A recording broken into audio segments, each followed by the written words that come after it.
구약성경 772페이지 욥기 13장 1절 말씀부터 끝절까지 봅니다.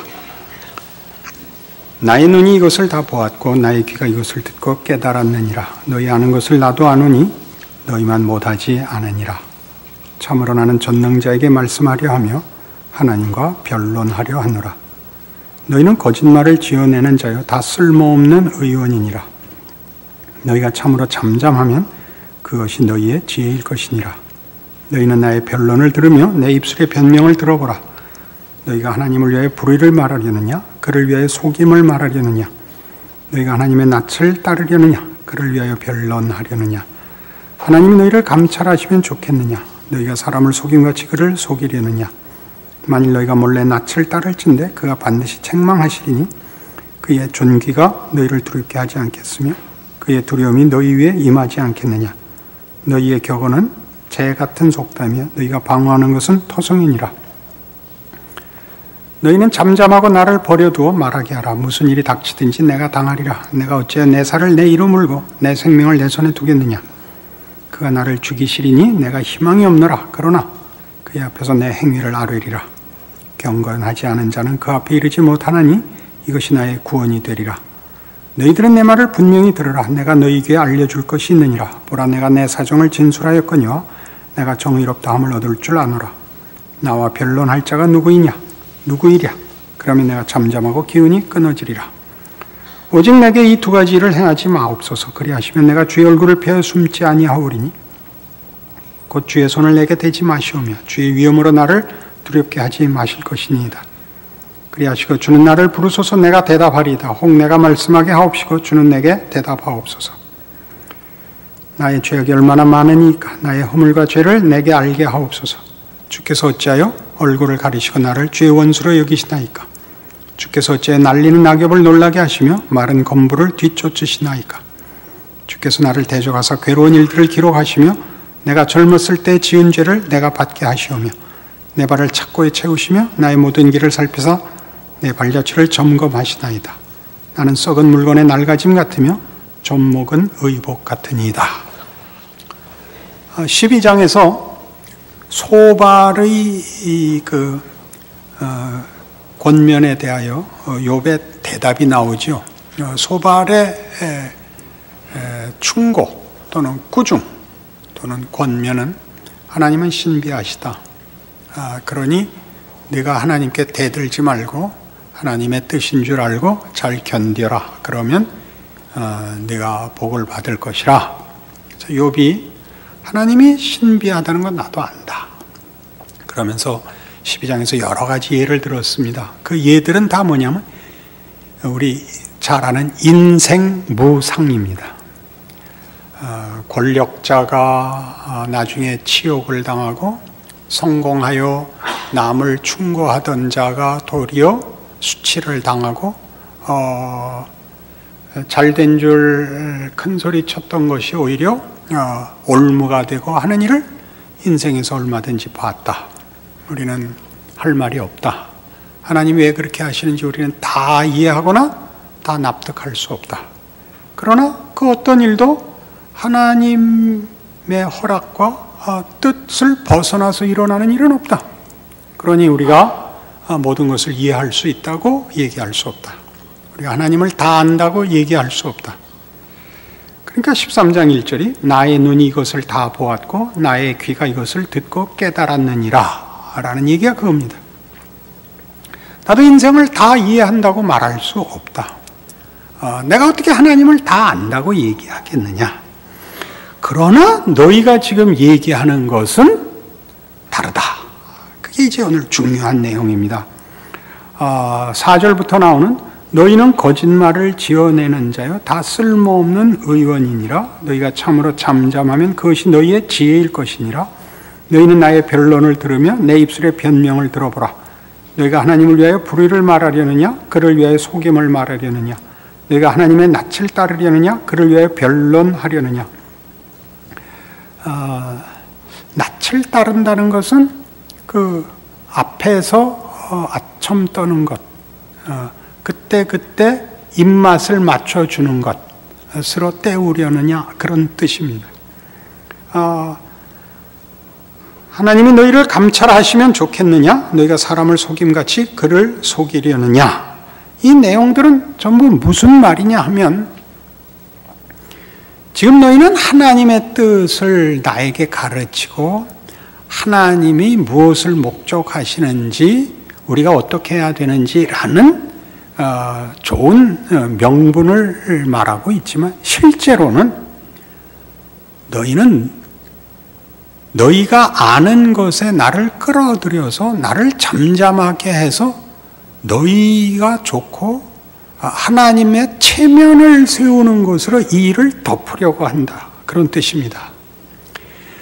너희가 지적하는 것 같이 도덕성이나 전통이나 신비라는 것을 내가 몰라서 펄펄 뛰는 것이 아니라 그것 갖고도 설명되지 않는 자리까지 내가 하나님의 붙들림을 받았다. 이건 하나님께 물어야 되는 일이다.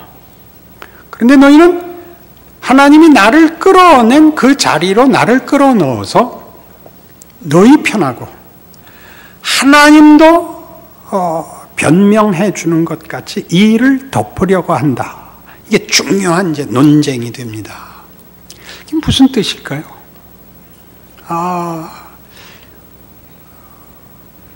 우리는 사실 한국교회의 그 20세기의 한국교회 혹은 20세기의 교회사에서 제일 중요했던 사건은 순복음교회의 부흥입니다. 우리 한국교회는 장로교가 강하고 그 장로교가 강한 그 속에 대단한 자부심이 있었습니다.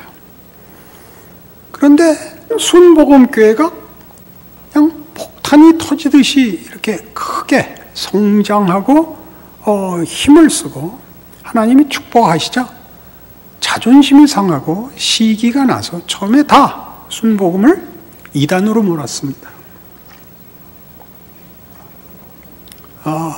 이단 논쟁이 한참 붙었었죠. 그리고 여러 해가 지나서야 비로소 인정을 했습니다.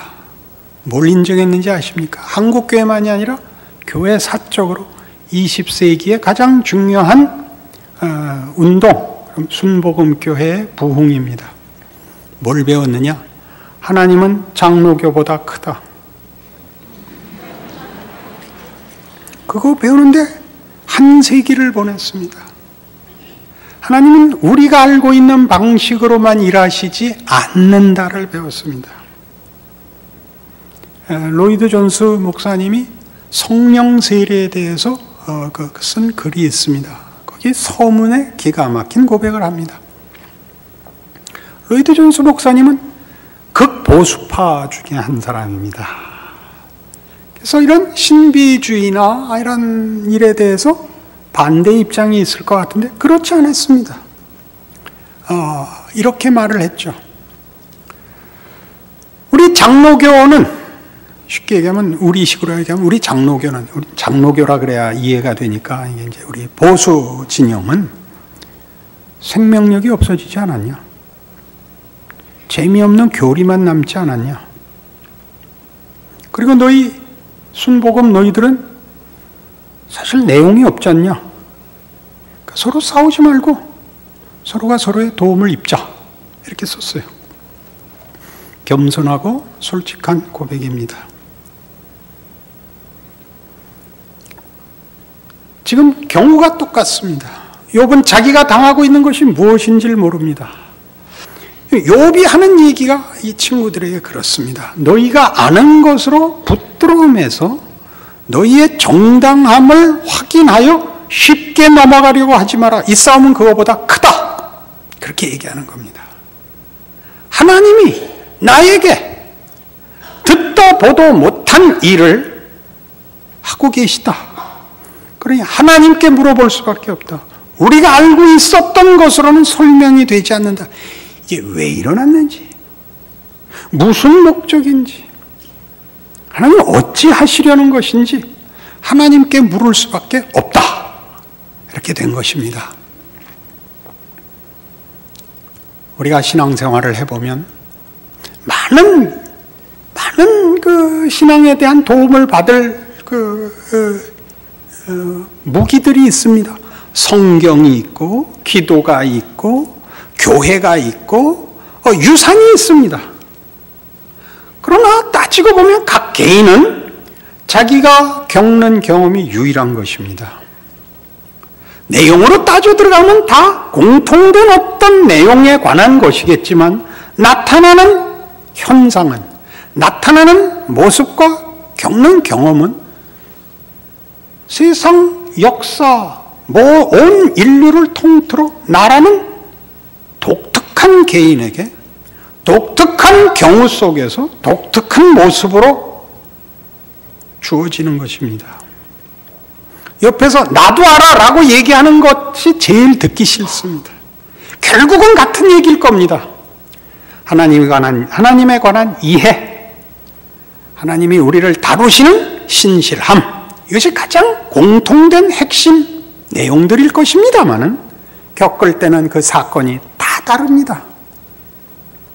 그 놀라는 정도, 경우, 심각성, 절박함 그럼 각각 달라서 당하는 사람의 성격만큼 일단 다를 거 아닙니까? 겪는 사람은 어디에서도 유례를 찾을 수 없는 위기감을 느끼고 낙담하고 그리고 초조하고 두렵습니다. 답을 내는 사람들은 내가 울부짖는 게 듣기 싫어서 자기가 아는 답, 그래서 자기는 지금 울부짖을 필요가 없는 답으로 자꾸 윽박지릅니다. 조용하라고. 나 무서우니까, 나 귀찮으니까 너 입 좀 다물라고. 그게 나쁜 신앙입니다. 모든 신앙은 강제로 주입되는 것이 아니라 하나님이 각 개인을 만나서 확인시키는 것입니다. 자기가 먹어 자기 살을, 자기 피를 만들어야 되는 것이지 수혈하지도 않으며 어떻게 강제로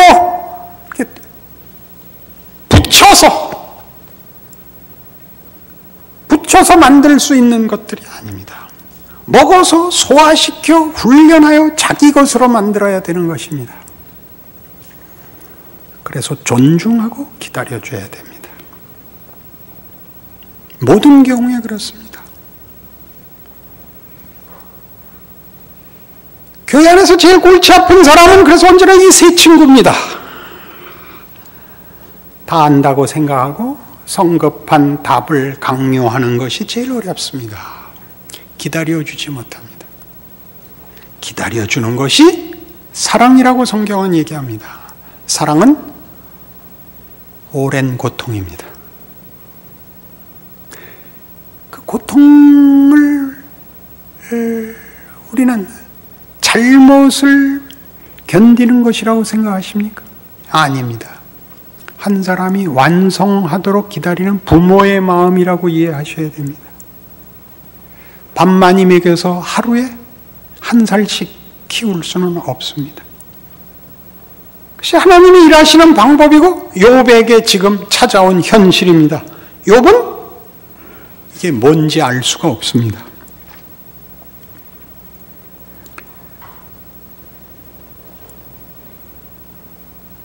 12절에 보면 너희의 격언은 재 같은 속담이요 너희가 방어하는 것은 토성이니라. 쓸모없는 얘기라는 거죠, 나한테. 그리고 너희는 너희를 지키기에 급급한 것뿐이지 하나님의 도전 앞에 진실된 하나님의 인도하심과 뜻을 묻지 않고 있다. 이렇게 반격하고 있습니다. 그러나 욥이 답이 없기는 마찬가지입니다. 답이 없기는 마찬가지인데 세 친구 경우는 그것이 자기에게 생긴 질문이 아니라는 것이고 욥은 자기에게 생긴 질문입니다. 세 친구는 자기 일이 아니고 남의 일이니까 속 편한 소리 할 수 있습니다. 자기에게 일어난 사람은 자기가 답을 얻을 때까지 가만히 있을 수 없습니다. 누구에게 답을 찾겠습니까? 하나님에게 갈 수밖에 없습니다. 맹렬하게 갈 수밖에 없습니다. 답을 얻을 때까지 갈 수밖에 없습니다. 무엇을 무릅쓰고요? 죽음을 무릅쓰고요. 보시겠습니까? 13절 너희는 잠잠하고 나를 버려두어 말하게 하라. 무슨 일이 닥치든지 내가 당하리라. 내가 어찌 내 살을 내 이로 물고 내 생명을 내 손에 두겠느냐. 그가 나를 죽이시리니 내가 희망이 없노라. 그러나 그의 앞에서 내 행위를 아뢰리라. 경건하지 않은 자는 그 앞에 이르지 못하나니 이것이 나의 구원이 되리라. 이게 무슨 말이에요? 나 하나님을 무시하거나 하나님에 대해서 무슨 의심을 갖거나 불경한 생각이 들어서 대들고 있는 것 아니다. 불평하는 것 아니다. 하나님이 유일한 모든 존재의 주인이시라는 것 알고 있다. 모든 사건의 주권자라는 것 알고 있다. 그래서 목숨을 걸고 가서 난 이걸 물어야겠다. 그러니까 여기서 이제 갈리는 거예요. 세 친구들을 보면 목숨을 걸 일을 넘어갈 수 없죠. 그들은 현실적으로 자기 일이 아니니까. 그러나 욥의 경우는 살아있어도 죽은 것만 못합니다. 하나님이 외면하시는 것 같으니까, 답이 무언지 모르겠으니까. 이게 중요하죠. 이걸 모르는 채로 세 친구들이 얘기하는 것 같이 어떤 명분, 어떤 규칙, 어떤 책임으로 묻고 안전을 확보하느니 목숨을 걸고라도 이 질문에 나는 답을 얻어야겠다. 이것이 욥기입니다. 어떤 답? 하나님은 누구시며 나는 하나님에게 누구입니까? 난 이걸 물어야겠다. 우리는 욥기가 시작이 이것이었던 걸 기억합니다. 사단이 와서 하나님 앞에 질문을 받죠. 너 어디 다니다 오냐? 여기저기 두루 다니다가 왔습니다. 너 욥을 봤느냐? 그렇게 경건하고 신실한 자를 봤느냐? 그게 무슨 책망이 들어있죠? 너는 왜 그 모양이냐? 사단이 뭐라 그랬어요? 까닭 없이 욥이 하나님을 섬기겠습니까? 잘해주시니까 그렇죠. 그래서 어떻게 됐어요? 그래? 그럼 네가 할 수 있는 거 다 해봐라. 그래서 이제 욥이 고난의 길에 들어섰죠. 우리는 그것이 하나님이 다만 욥을 놓고 사단하고 자존심 싸움을 벌이는 것이 아니라 하나님이 사단의 도전에 대하여 하나님의 하나님 되심의 명예를 욥에게다가 넘겼다고요. 시작을 기억하세요. 하나님의 하나님 되시는 명예를 당신이 방어하지 않고 피조물인 욥에게 당신의 명예를 맡겨 욥에 의하여 하나님의 명예가 유지될 것이냐 말 것이냐를 넘겼다고요. 그게 욥기의 시작입니다. 그 시작부터 인간이란 도대체 얼마나 굉장한 것이냐, 하나님 앞에 그의 자녀라는 이름으로 불리는 성도의 지위가 뭐냐 하는 질문으로 시작했어요. 그 싸움 속에, 그 도전과 시험 속에서 욥으로 대표되는 하나님의 형상으로 지음을 받은 인간의 가치가 얼마나 크냐가 이제 어떻게 여기 드러나기 시작을 하느냐 하면, 하나님은 사실 저 같은 것과 비교할 수 없이 크신 분입니다. 이게 여기 나와요. 20절부터 보시면, 오직 내게 이 두 가지를 행하지 마옵소서. 그리하시면 내가 주의 얼굴을 피하여 숨지 아니하오리니 곧 주의 손을 내게 대지 마시오며 주의 위엄으로 나를 두렵게 하지 마실 것이니이다. 그리하시고 주는 나를 부르소서. 내가 대답하리이다. 혹 내가 말씀하게 하옵시고 주는 내게 대답하옵소서. 경건함을 놓지 않고 있습니다. 나의 죄악이 얼마나 많으니까 나의 허물과 죄를 내게 알게 하옵소서. 주께서 어째 얼굴을 가리시고 나를 주의 원수로 여기시나이까. 주께서 어째 날리는 낙엽을 놀라게 하시며 마른 검불을 뒤쫓으시나이까. 자기를 날리는 낙엽, 마른 검불. 28절, 나는 썩은 물건의 낡아짐 같으며 존목은 의복 같으니이다 라고 하나님과 자신의 그 차이를 너무나 분명하고 너무나 크게 인식하고 있습니다. 그럼에도 불구하고 뭐라고 하느냐면, 내가 죽어 없어질지라도, 나 같은 게 별거 아닐지라도 하나님은 하나님이셔야 됩니다. 새 친구의 도전과 뭐가 다른가고요? 하나님은 우리의 안전이요, 우리의 보상이면 됩니다. 해서 욥은 나 같은 건 별거 아닐지라도 하나님은 하나님이시기를 중단하거나 하나님이 아니시면 안 됩니다라고 그의 변명이 나를 돌아보소서, 나를 회복시켜 주옵소서가 아니라 그 가장 낮아진 자리, 가장 피폐한 자리에서 도리어 나는 이렇게 쇠퇴해갈, 소진될 별것 아닌 존재일지라도 내가 아는 하나님은 이러는 하나님, 낡아지는 하나님, 쇠퇴하는 하나님, 외면하는 하나님, 그냥 안전하기만 하나님일 수 없습니다. 그래서 만나자는 겁니다. 그래서 나를 살려달라는 것도 아니고 회복시켜달라는 거 아니고 보상해달라는 것도 아니고 그 친구들이 다 얘기한 거죠. 네가 말 잘 들으면 보상받는다. 그것 아니다. 나는 여태껏 내가 알고 있었던 하나님이 내 경험과 내 이해보다 크다는 도전을 받고 있다. 그렇지 않다면 다만 내가 안전을 위하여 하나님을 모시고 있다면 그것은 하나님도 하나님이 아니고 나도 내가 아니다 라는 경지에 들어오는 겁니다. 무엇 때문에? 고난과 모든 것을 잃은 것 때문에. 가장 중요한 가치와 의미가 무엇이냐로 들어오자 욥은 드디어 한 인간의 가치는 고통을 면하고 명분을 얻고 한다고 할지라도 그것을 자기가 만들 수 없다는 걸 알게 됩니다. 인간의 깊은 갈증이 있는데 그 갈증을 해소할 힘이 인간에겐 있지 않더란 말입니다. 그럼 인간이 스스로의 갈증을 해결하지 못하는 건 능력이 짧은 겁니까? 갈증이 더 큰 겁니까? 여기서 욥은 갈증이 더 크다는 걸 알게 되는 사람인 것입니다.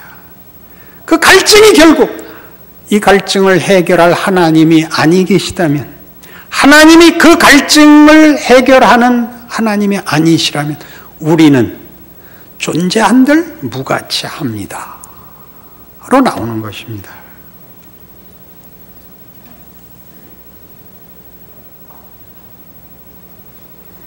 우리 유명한 하박국서 2장에 가시면 구약성경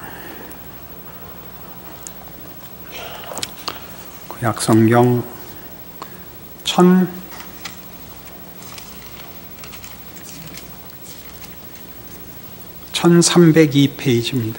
하박국서 2장 가면 4절에 유명한 이 구절 기억하시죠? 보라, 그의 마음은 교만하며 그 속에서 정직하지 못하나 의인은 그의 믿음으로 말미암아 살리라.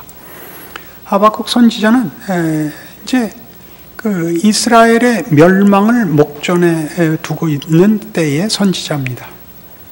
나라가 하나님의 백성이라고 말할 수 없는 도덕적, 종교적 문란함과 부패함으로 가득 차 있습니다. 너무 놀라서 하나님께 묻습니다. 어떻게 하나님의 백성들이 이렇게 불의와 방종으로 부패하고 악행이 횡행하는데 놓아두십니까? 그래서 하나님께서 놀랄 거 없다. 내가 그들을 바벨론에게 넘기겠다. 그러니까 하박국이 놀랬죠. 하나님, 공의를 세워달라 그랬지 언제 우리를 남의 나라에 넘기라고 했습니까? 그럴 수는 없습니다. 그래서 하나님이 정치적인 안정을 원하느냐? 의인은 믿음으로 산다. 이렇게 된 겁니다. 놀랍죠? 우리는 기독교를 대표하는 두 단어를 알고 있습니다. 믿음과 사랑입니다. 이게 다 인격적이라고 누누이 가르치고 있습니다. 기억하시죠? 그러나 우리는 안전에 목을 맵니다. 안전에 목을 맵니다.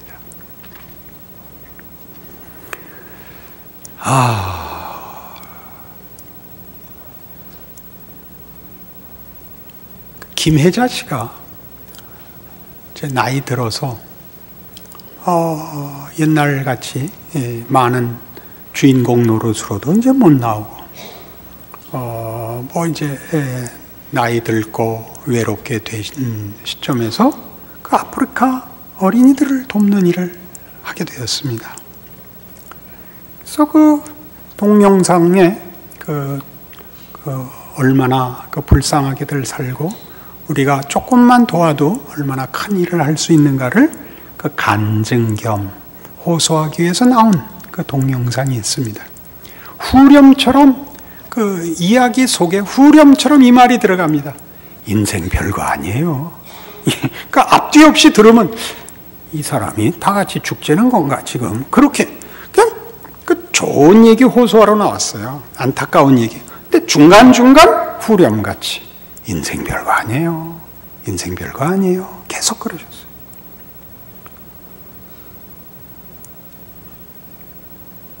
사람이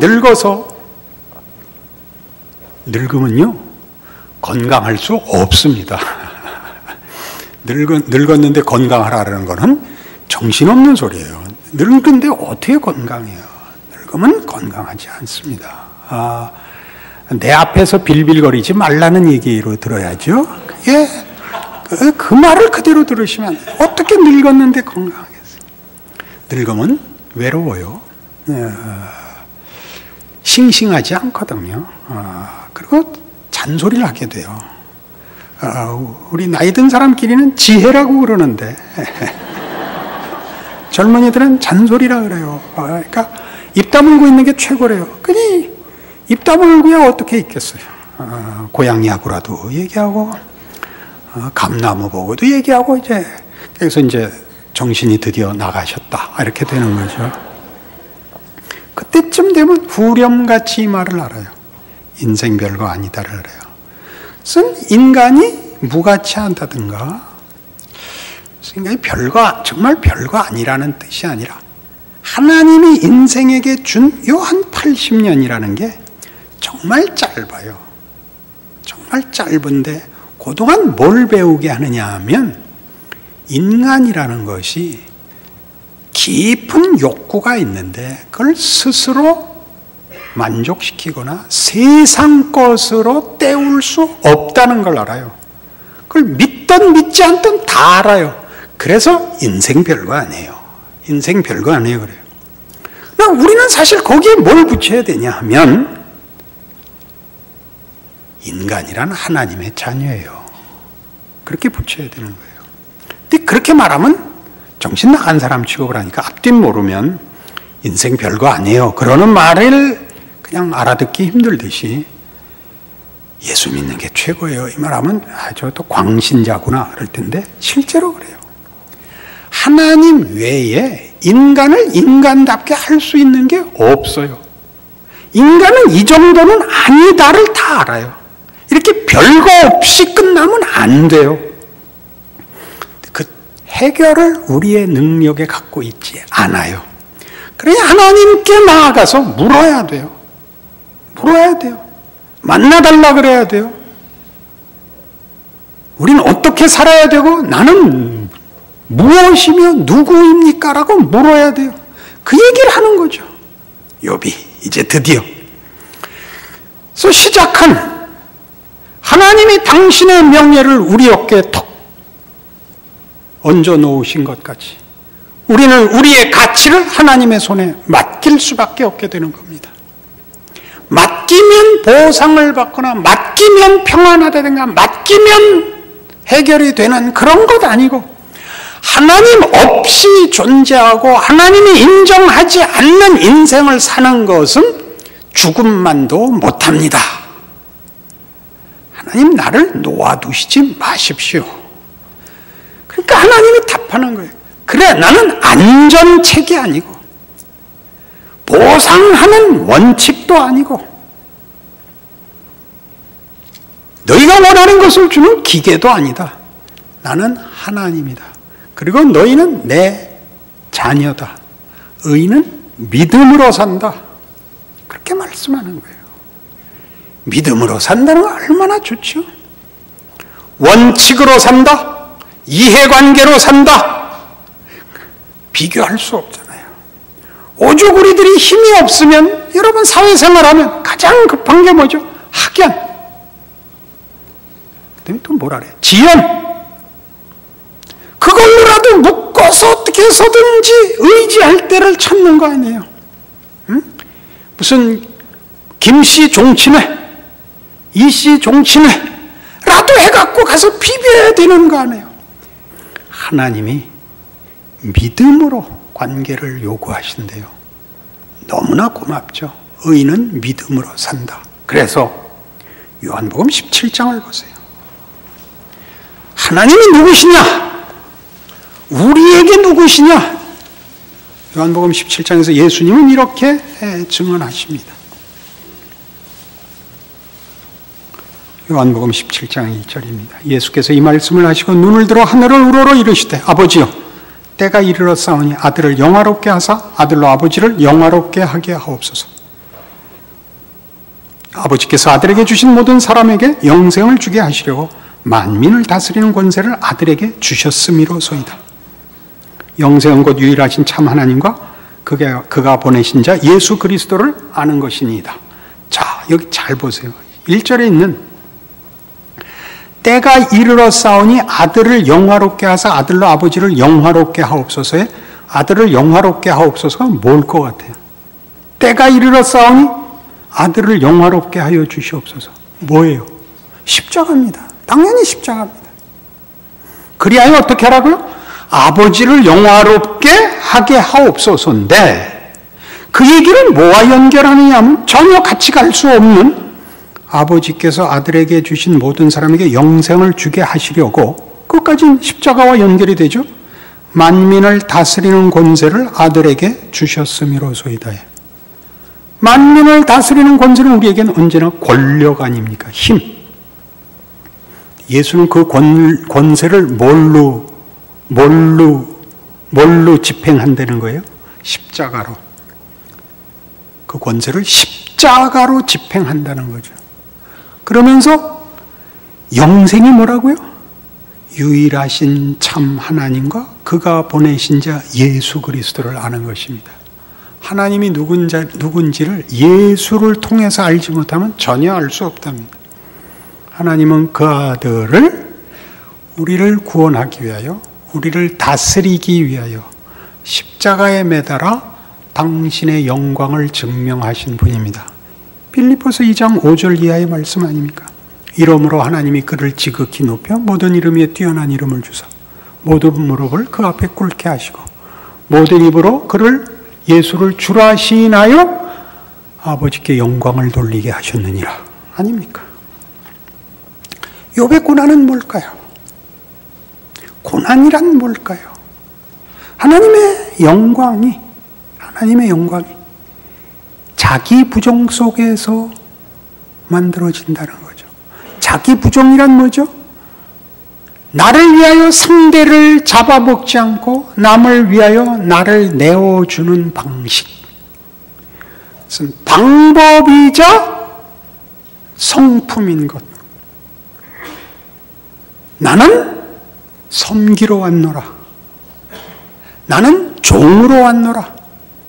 나는 죽으러 왔노라 아닙니까? 그러니까 하나님이 우리에게 만드시는 신앙에 있어서의 제일 중요한 본질은 다 하나님이 누구시냐를 이해하는 것과 연결되는데 하나님이 누구시냐가 고난 속에서 드디어 밝혀지는 겁니다. 내가 나를 위하여 살지 않는 것, 나를 위하여 이웃을 잡아먹지 않는 것, 십계명에 드러난 가장 중요한 본질 아닙니까? 이웃의 것을 탐내지 않는 것입니다.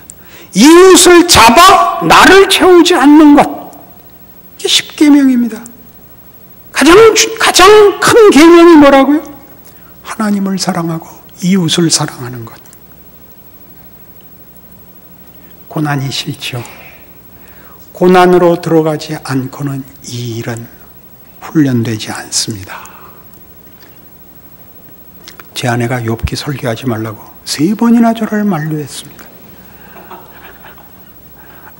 여러분은 이 설교를 저랑 같이 들었습니다. 전 도망갈 데가 없습니다. 고난의 영광과 위대함을 아셔야 됩니다. 기독교의 핵심된 주인이신 하나님이 예수를 보내어 당신의 영광을 증명했다는 걸 아셔야 됩니다. 우리의 큰 소리는 다 어디서 나오죠? 나 편하게 너 입 다물어라. 새 친구들이 맡은 역할입니다.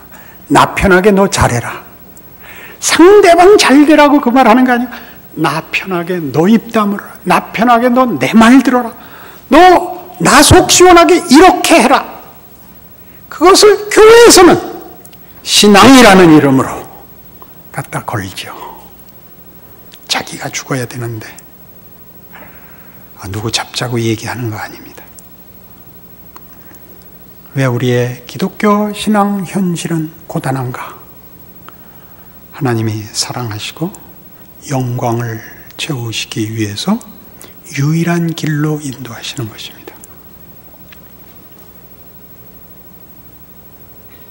아멘 안 하면 집에 안 보낼 겁니다. 죽어나가면 인생 별거 아니에요. 예수 믿는 건 정말 복이구나. 한 쌍으로 붙어 다닌다는 것, 오늘 본문 말씀으로 증언합니다. 이것이 여러분의 힘이 되면 겁날 것이 없습니다. 기도하십시다. 하나님 아버지, 예수를 보내시고 그를 십자가에 못 박아 하나님이 영광을 드러내신 사실을 인하여 감사드립니다. 우리의 하나님은 참으로 거룩하시고 진실하시고 긍휼과 자비와 은혜와 사랑이 넘치는 우리 아버지이십니다. 그러니 우리도 이 하나님의 내어줌, 자기 부정, 희생, 섬김에 참여하겠습니다. 기꺼이 고난을 감수하며 주의 인도하심에 우리의 생애를 드립니다. 하나님, 우리 깊이 찾아와 알게 하신 하나님을 향한 믿음, 영혼의 갈증, 하나님의 영광을 기억하고 신자의 영광을 기억하는 길로 순종하게 하사 우리의 인생으로 하나님을 믿는 자녀의 명예를 지키게 하여 주시옵소서. 비로소 세상 앞에 빛이고 소금일 수 있는 책임 있는 인생 살게 하여 주시옵소서. 예수님 이름으로 기도합니다.